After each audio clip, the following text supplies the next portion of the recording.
안녕하세요. 오늘 저희가 함께 좀 깊이 들어가 볼 이야기는요. 아주 우리에게 익숙한 공간이죠. 바로 식당입니다. 네, 식당이요. 근데 그냥 밥 먹는 곳 이렇게만 생각하기 쉬운데 사실은 그 안에 서로 다른 세 개의 세상이 막 공존하고 있다는 거예요. 세 개의 세상이요? 네, 고객, 그리고 직원, 또 사장님. 이 세 주체가 같은 시간, 같은 공간에 있으면서도 어쩌면 전혀 다른 현실이라는 각자만의 신문을 매일 찍어내고 있다는 거죠. 신문이라니 재밌는 비유네요. 그렇죠. 마치 사람은 자기가 보고 싶은 현실만 본다는 그런 이야기처럼요. 네, 맞습니다. 오늘 저희가 살펴볼 자료, 식당 속 세 가지 현실, 고객, 직원, 사장, 발췌본이 바로 그 지점을 아주 날카롭게 파고들고 있어요. 아, 그 자료군요. 네, 그러니까 한 식당이라는 이 작은 우주 안에서 어떻게 이 세 개의 다른 시선, 그 세 개의 신문이 각자의 논리랑 감정을 가지고 막 부딪히고 또 때로는 오해를 낳고 그 과정을 들여다보는 거죠. 결국 문제는 이 신문들이 서로가 있다는 거 잘 모르고 그냥 자기 신문 헤드라인만 막 크게 외칠 때 생기는 것 같아요. 정확합니다. 서로의 존재를 인식하지 못하는 거죠.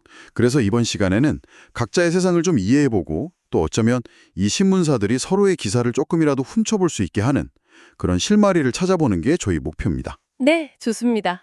그럼 첫 번째 신문부터 펼쳐볼까요? 바로 고객의 세상입니다. 네, 고객의 세상. 자, 한번 상상해보세요. 모처럼 큰맘 먹고 아끼는 저녁 시간을 내서 좀 괜찮은 레스토랑에 갔어요. 그럼 나는 오늘 밤의 주인공이죠. 그렇죠. 기대감이 크죠. 네, 기대감을 안고 메뉴판 보고 신중하게 주문을 딱 넣었어요. 근데 이상하게 그 주문한 순간부터 시간이 좀 느리게 가는 것 같아요. 아, 그 느낌 알죠? 평소 1분이 한 5분처럼 느껴지는 거. 맞아요. 아마 다들 그런 경험이 있으실 거예요. 그렇죠. 자료에서도 그걸 고객 시간의 상대성이라고 콕 집어서 이야기하더라고요. 주문하고 한 10분? 그 정도 지나면 이제 마음속 시계가 더 빨리 막 제깍거리는 거죠. 네네. 슬슬 나올 때 됐는데 이런 생각 들면서 주변을 이렇게 쓱 둘러보게 되죠. 맞아요. 근데 직원들은 뭔가 바빠 보이긴 하는데, 내 테이블에는 별로 관심이 없는 것 같고? 바로 그때부터죠. 온갖 상상이 막 펼쳐지는 거예요. 내 주문 들어간 거 맞나? 저 직원은 왜 저렇게 한가해 보이지? 혹시 날 무시하나? 하하, 의심이 꼬리를 물기 시작하는군요. 네. 그러다가 결국 음식이 한 20분 만에 나왔다고 쳐봐요. 음식 자체는 뭐 괜찮을 수도 있어요. 근데 이미 마음속에서는 지각 딱지가 딱 붙어버린 거죠. 이게 심리적으로 보면 그 유명한 괘씸죄가 적용되는 순간인 거죠. 아, 괘씸죄요? 네. 음식 맛이나 서비스의 객관적인 질, 이런 거란 별개로 아니 나를 이렇게 다 기다리게 해 하는 감정이 확 앞서는 거예요. 그렇죠, 그렇죠. 기다리는 동안 쌓인 그 부정적인 감정들이 음식이나 서비스 전체 만족도를 이미 확 깎아내린 상태에서 평가하게 만드는 거죠. 그래서 이 고객의 신문에는 헤드라인이 아마 이렇게 실릴 가능성이 높아요. 탐사보도, 서비스 정신 실종된 식당, 고객은 봉인가? 와, 제목이 강력하네요. 근데 정말 고객 입장에서는 충분히 나올 법한 그런 분노의 외침 같아요. 그렇죠. 그럴 수 있죠. 듣고 보니까 정말 생생하게 느껴지네요. 저도 고객으로서 그런 조바심 느껴본 적 많거든요. 자, 근데 여기서 시계를 딱 20분 전으로 돌려볼게요. 이번에는 무대 뒤편으로 가보죠. 직원의 세상은 어떨까요? 아, 거기는 정말 완전히 다른 세상이죠. 네, 고객이 그 기다림의 20분을 보내는 동안 직원의 세상은 자료 표현을 빌리자면 정말 불 위에서 걷는 외줄타기 같은 거예요. 불 위에서 외줄타기요? 네. 예를 들어서 5번 테이블에서 파스타 주문을 딱 받았어요.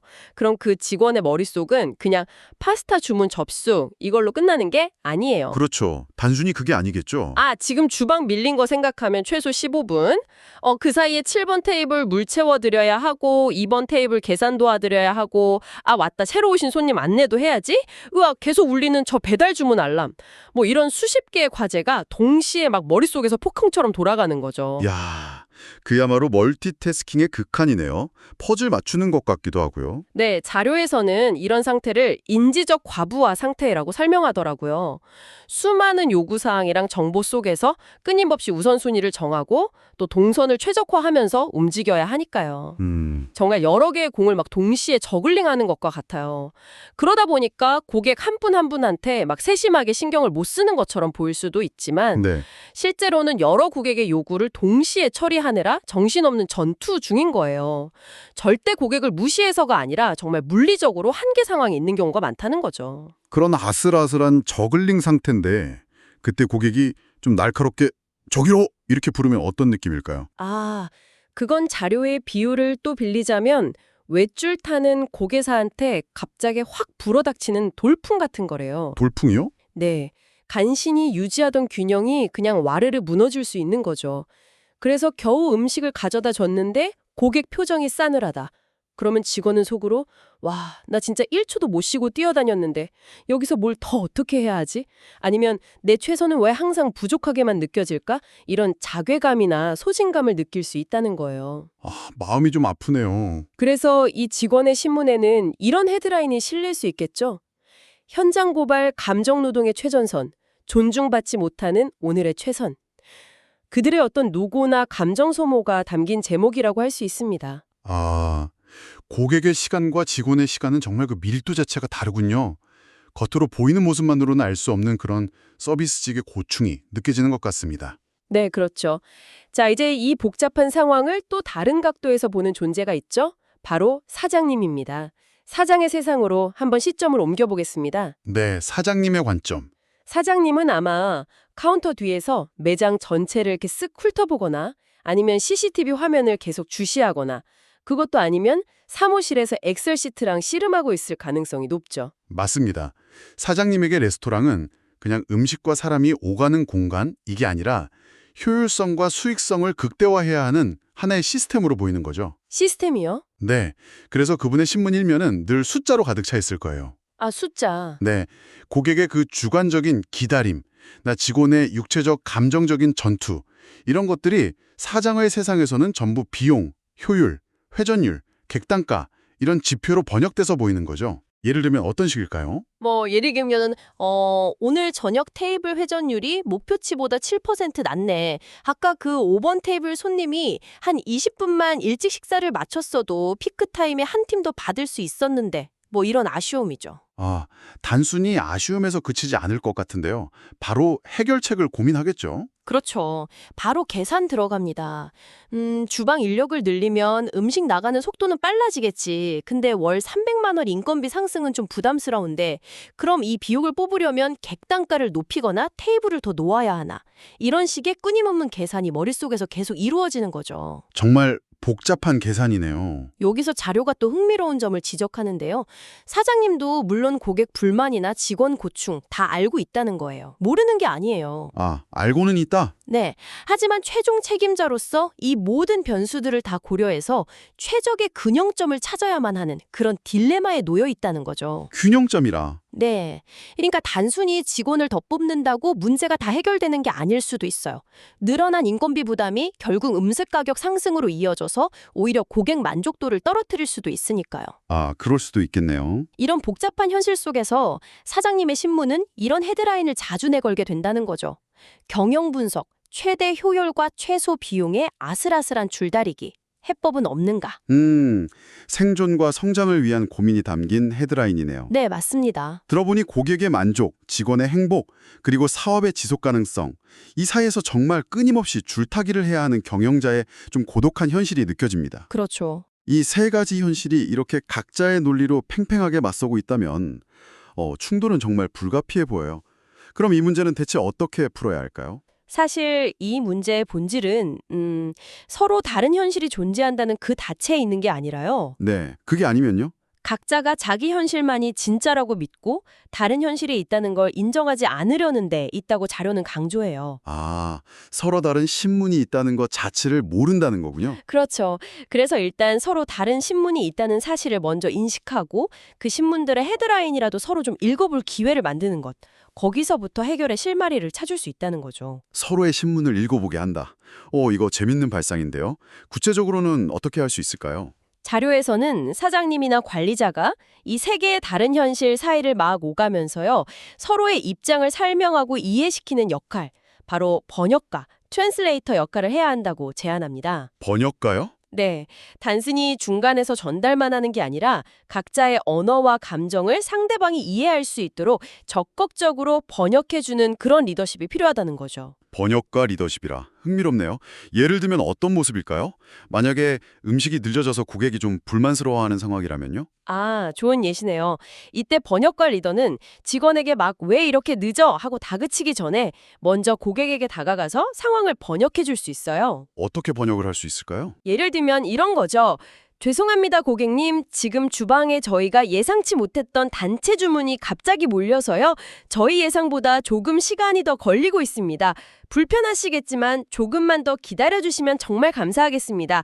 이렇게 직원의 그 보이지 않는 상황을 고객의 언어로 정중하게 설명해 주는 거죠. 아, 단순히 그냥 늦어서 죄송합니다 이게 아니라 왜 늦는지 그 이유를 설명해 주면서 직원의 그 보이지 않는 현실을 살짝 엿볼 수 있게 해주는 거군요. 그렇죠. 그럼 반대로 직원에게는 고객의 마음을 어떻게 번역해 줄 수 있을까요? 네, 그것도 궁금하네요. 기다림에 지쳐서 좀 날카로워진 고객을 응대한 직원이 딱 봐도 지쳐 보일 때 리더가 이렇게 다가갈 수 있어요. 어떻게 말해주면 좋을까요? 아이고, 많이 힘드시죠? 네, 손님들이 오래 기다리시면 표정이 안 좋아질 수밖에 없어요. 우리한테는 오늘 수많은 손님 중 한 분이지만 저분에게는 오늘 단 한 번뿐인 어쩌면 아주 소중한 저녁 식사 시간이잖아요. 그 마음을 우리가 조금만 더 헤아려 봅시다. 이런 식으로요. 아, 고객의 불만을 그냥 진상행위로 치부하는 게 아니라 기다리는 입장에서 나올 수 있는 어떤 자연스러운 감정으로 이해하도록 돕는 거죠. 이게 바로 감정의 번역입니다. 와, 정말 중요한 포인트 같아요. 상황 전달을 넘어서 그 감정까지 번역해준다. 이게 단순한 관리자를 넘어서 정말 진정한 리더의 모습일 수 있겠다. 이런 생각이 드네요. 정확합니다. 그리고 이 번역 과정이 궁극적으로는 그 번역가 역할을 하는 리더 자신에게도 아주 큰 성찰과 성장의 기회를 준다고 자료는 이야기해요. 리더 자신에게도요? 네. 숫자로만 보이던 그 가게 운영 데이터 뒤에 숨어있는 사람들의 감정, 또 이야기, 이런 것들이 보이기 시작하면서 경영을 바라보는 관점 자체가 달라지는 거죠. 아, 단순히 효율성만 쫓는 경영자를 넘어서 고객과 직원의 마음을 얻고 그들의 경험을 진정으로 향상시키는 그런 리더로 거듭날 수 있다는 겁니다. 네네. 그리고 당연히 이건 더 나은 식당 경험, 더 건강한 비즈니스로 이어질 가능성이 아주 높겠죠. 들어보니 훌륭한 레스토랑이라는 건 결국 맛있는 음식뿐만 아니라 어쩌면 그 공간 안에 존재하는 서로 다른 현실들을 좀 섬세하게 이해시키고 연결하는 그런 따뜻한 경험까지 제공하는 곳이 아닐까 싶네요. 네, 맞습니다. 그게 오늘 이야기의 핵심적인 메시지인 것 같아요. 네. 그래서 이 자료가 마지막에 우리 모두에게 생각해 볼 만한 질문을 하나 던져요. 어떤 질문인가요? 바로 당신의 가게는 안녕하십니까? 하는 질문입니다. 당신의 가게는 안녕하십니까? 네. 여기서 가게는 비단 식당만을 의미하는 건 아닐 거예요.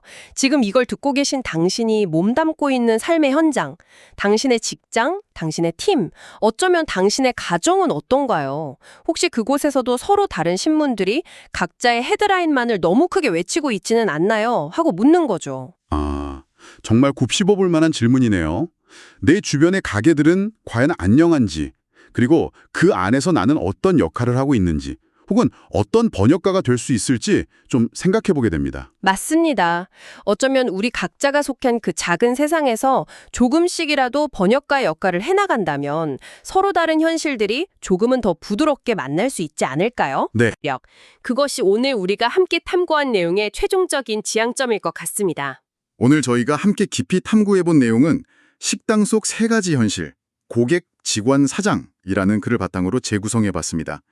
당신의 세상, 그리고 당신 곁에 있는 다른 이들의 세상 사이 그 보이지 않는 간격을 이해하고 연결하려는 작은 시도가 우리 모두의 일상을 조금 더 살만하게 만들어주지 않을까, 그런 기대를 해보면서 오늘 이야기 여기서 마무리하겠습니다.